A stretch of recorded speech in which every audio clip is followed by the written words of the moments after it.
আসছিল ভগবান শ্রী রামকৃষ্ণ পরমহংসদেবের 190তম শুভ জন্মদিন। আর এই জন্মদিনটা খুব ধুমধাম করে করা হয় আশ্রমের মধ্যে। তো রামকৃষ্ণদেব জন্মগ্রহণ করেছিলেন 1242 সালের 6ই ফাল্গুন অর্থাৎ 18ই ফেব্রুয়ারি 1336 খ্রিস্টাব্দে শুক্লা দ্বিতীয়ার ব্রাহ্ম মুহূর্তে চন্দ্রমণি দেবীর কুল আলো করে রামকৃষ্ণদেব জন্মগ্রহণ করেছিলেন। তো পিতা ক্ষুদিরাম চট্টোপাধ্যায় গদাধরের নাম অনুসারে পুত্রের নাম রেখেছিলেন গদাধর। যখন বড় হয়ে যায় রামকৃষ্ণদেব তখন তার নামকরণ করা হয় বংশানুক্রমে রামকৃষ্ণ। তো বন্ধুরা, রামকৃষ্ণ ঠাকুরের যে স্মৃতি, ধর্ম, নীতি সব কিছুই অধরায় থেকে যাবে। তো রামকৃষ্ণদেব কিন্তু এও বলেছিলেন, আমাকে কেউ যদি ভক্তি বলে ডাকো আমরা কিন্তু অবশ্যই তার ডাক শুনব। ভগবান বলেছিলেন রামকৃষ্ণদেব তাকে বিকল হয়ে প্রার্থনা করতে হয়, তিনি আন্তরিক হলে প্রার্থনা শুনবেন। সত্য কথাই কলির তপস্যা, সত্যকে আট করে ধরে থাকলে ভগবান লাভ হয়, সত্যে আট না থাকলে ক্রমে ক্রমে সব নষ্ট হয়।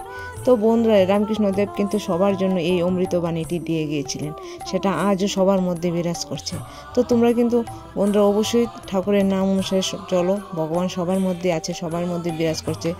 তো এটা হলো বন্ধুরা, দেখো আশ্রমটা তেলিয়ামুড়া অম্পি চৌনের পাশ দিয়ে গিয়েছে। তো আশ্রমটা দেখো কতটা সুন্দর। তো তোমাদেরকে তো সবটা ভিডিওর মধ্যে আমি দেখিয়েছি আশ্রমের চারিপাশটা কতটা সুন্দর। আর এখানে আশ্রমে মহাপ্রসাদ খাওয়ানো হয়, তো এখানে আমি গিয়েছি। আর আমি তো বন্ধু একটু শেষের দিকে গিয়েছি, তার জন্য লোক সমাগম বেশি নেই, সবাই চলে গিয়েছে। আর এটা হলো আশ্রমের পেছনের দিকটা, আর সামনের দিকটা তো তোমাদেরকে দেখিয়েছি। এখানে দেখো সব দিদি তারা প্রসাদ দিচ্ছে। তো তোমরা কিন্তু অবশ্যই একবার এই আশ্রমে আসো, আশ্রমের দর্শন করে যাও। আর যারা মনস্কামনা নিয়ে আসবে অবশ্যই ভগবান শ্রীরামকৃষ্ণদেব কিন্তু তার মনস্কামনা পূর্ণ করবে। আর এটা ছিল আশ্রমের সামনের দিকটা। আর দেখো চতুর্দিকে শুধু ফুলের বাহার। তো সেই গাঁদা ফুলের বাগানে আমি এবং আমার মেয়ে কয়েকটা ছবি তুলে নিলাম। এছাড়া বন্ধুরা প্রত্যেক মঙ্গলবারে ঠাকুরের এনার কীর্তন করা হয়, তো তোমরা আসতে পারো। সন্ধ্যা 6টা থেকে 8টার মধ্যে শেষ হয়ে যায়।